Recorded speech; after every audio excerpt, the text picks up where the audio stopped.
from Magic Square. It is the MSB28A, or the tapes team, where you have Ravage, and you have Laserbeak, and you have Rumble. Yes, I'm calling him Rumble. And you have the Auto Probe, which sounds kind of hurtful. What you gonna probe? But it goes into caves. That doesn't sound any better. Anyways, I'm gonna go through this set. This is a very cool set. Third party, obviously, for Magic Square of the tapes team. I don't know if they have individual names for these guys. It does say changes from tape to robot and back. Not all of them change into exactly robots. Well, robotic bird, I guess, yeah, robots of a kind. But if you are new to the channel, welcome. I am Captain Kyle. If you've been watching for a while, thanks so much for coming back. I hope that I am able to inform and entertain over the next however many minutes this video ends up being, because I don't have a set length. It's gonna be as long as it needs to be, and no longer. But let's get into these guys, because they look kind of cool. And yeah, well, gotta run the title. Be right back. All right, it's a nice box, has some nice artwork on the front. Ah, they do have the names. So Rumble, and yes, he's blue-ish. He's Rumble. You can call him Frenzy if you want when you get your own toy. But he's called Roarer. Ravage is called Damage, right there on the side. Laserbeak is called Laserbird, and the Auto Probe is called the Probe Vehicle. I would like to be probed kiff by a probe vehicle. All right, let's pop open this box and see what is inside. Plastic. So they're very small tapes. I don't have any of my Magic Square Soundwave Sandy. I don't know if it will fit into one of those. Cool if it did. But you can see you have the 4 cassettes, and you have pile drivers for Rumble. And you have instructions, and in here is a little itty bitty device. And this looks like a small version of the scanner that goes on the Masterpiece version of Soundwave. So this might be an accessory for Soundwave to use as a scanner. It also has the tapes team card.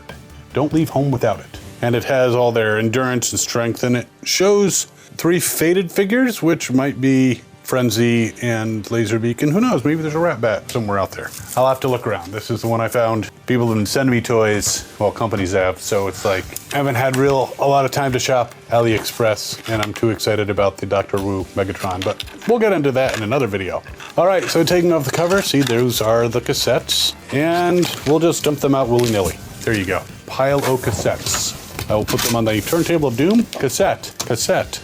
Zoom in, zoom in. So there are the cassettes. There's some nice instructions here, though I have to say they all look pretty simple. We're gonna start out with Rumble, itty bitty cassette. So the posability in his cassette mode, there is none.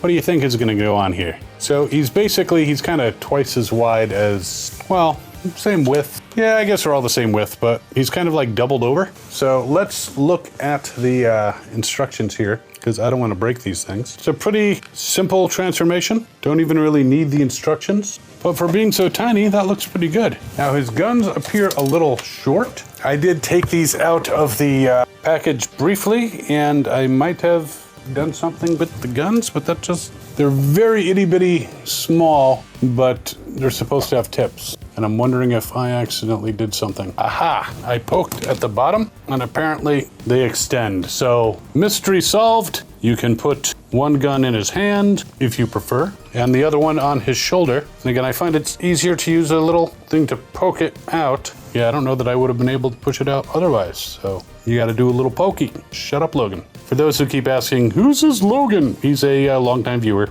who has made some good comments and some comments that were a little risque. So we just I shout him out and whenever something risque comes up. But there is Rumble, pretty cool. Gonna spin him on the turntable of doom. I like the detailing on him. The legs are very Rumble-like. He's got the normal Rumble chest type stuff. I mean, the guns are white and not silver, but you know, it's fine. It's fine. And posability, pretty much a full Jean-Claude Van Damme, though he falls over. I mean, the posability on these guys is better than a lot. Kicks forward, kicks back, even higher. He can kind of do a side kick, but he has to kind of do almost like a crescent side kick, because he can't just go straight out to the side. That doesn't work. He actually has a little bit of ankle swivels, so that's pretty impressive. Can he twist he can twist at the waist. I was not expecting that. He can twist all the way around at the waist. Look at that. Kind of hard to see because I got big fingers and he's a little guy. Arms can go all the way around. Shoulders can go up and down.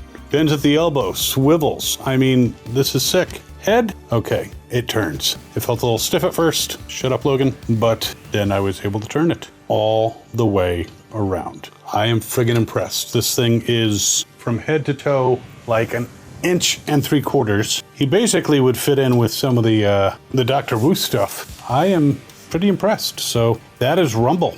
I like him. All right, that will go over there. We'll do the really quick one. This is the probe vehicle, the auto probe, the thing that was sent into the Ruby mines and did not come out. You open, you push these treads to the side, and you bring out the claw, and you have a little itty bitty probe, auto probe. Auto probe, go play with some crystals until you explode. I actually already have a different auto probe that was from a Gears of War set that I got years ago, but pretty impressed with the scale of this one. And height-wise, this robot is like 1.25 inches. Length-wise, he's like slightly over 1.5 inches. So there you go, with an auto probe. Oh, damn it, I forgot something. But admire the auto probe. And by the way, all these cassettes are like 1 inch wide and like 1/2 inch by 1/2 inch. They're not very big cassettes. All right, move there, because I want to see, which are no instructions about, but there are little notches on his arms that appear to line up with notches on these little pile drivers. So there's Rumble with his pile drivers, and they extend like so. So he can shake them up. Again, very cool. I think this is on par with maybe, I don't know how close it is in design to the Studio Series ones. I have them. I just haven't taken them out of the package yet because I've been inundated with all kinds of stuff. So, but pretty cool. Rumble with his pile drivers. We got the auto probe. Let's go for damage, aka Ravage. Again, really small. And can't do much in this mode, but there are instructions that basically say unfold him and pull out his legs. Not like pull them off, just pull them out. The joints on these, the plastic doesn't feel cheap. It doesn't feel like it's very fragile.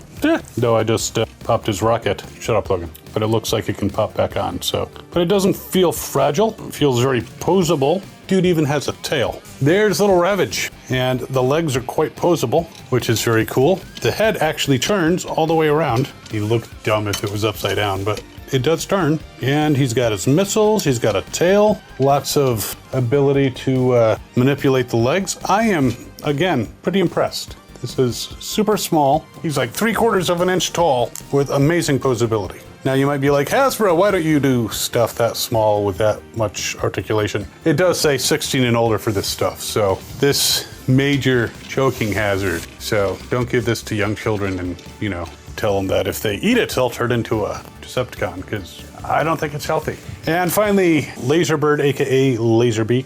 And yeah, it looks like, now because I have big fingers, sometimes I use tools to push things that are very small into position. But this is amazingly complex for the size. And I mean, look at that Laserbeak. That is pretty much screen accurate. This is better than the original cassettes. I mean, not that the original cassettes are bad, but as far as show accuracy, this is pretty dang close. Look at that little thing. Let's try putting him closer to the middle so he doesn't move out of frame. But yeah, he's got the jets, he's got the wings in the right spot. The wings can move, the head can move up and down. Don't try to twist it, that's not gonna work. Actually, let me zoom out a little bit so I can, yeah, wings can go at slightly different angles and the head can move up and down. Now the little feet on the bottom, not a lot of manipulation there. You can kind of move them slightly from side to side, but that doesn't really help you. But still, amazing, very small version of Laserbird. So there you have them. The tape team, the tapes team is what they call it. And I have to say, it is pretty cool. I'm gonna turn it slowly on the turntable of doom so you can see them from all angles. But I like it. Now, this particular set of toys was mucho not expensavo. You have just reached the limit of my Spanish. Well, I can say sí, no, and like como está, and you know, a few phrases. Gracias. Let's see if I can find them very quickly, which I can. So this set, I caught it on sale. It was like 30 something. Now it looks like it's 50 something. So I'm gonna find the best price I can for you and link to that one, because I think this is worth getting. But it might even be worth the $51.87 on that listing. But if I can find a better listing, I will provide that in the description below. And I'll also look on eBay. Ooh, and it does come with that little piece of scanner shit. But yeah, I'll look on eBay as well, try to find you some good prices on this set. I think it's a lot of fun. I think it's very clever. I think for the size, the amount of articulation is impressive. And I'm gonna have to scare up one of my Magic Square Soundwaves and see if he'll hold these guys. But that was fun, and I hope you're having fun too. And if you're enjoying this content, by all means, feel free to subscribe. And while you're mulling these guys over, check out this video over here, which is actually the cassettes, the G1 style reissue counterfeit ones from Temu. And I definitely want you to have fun and good hunting.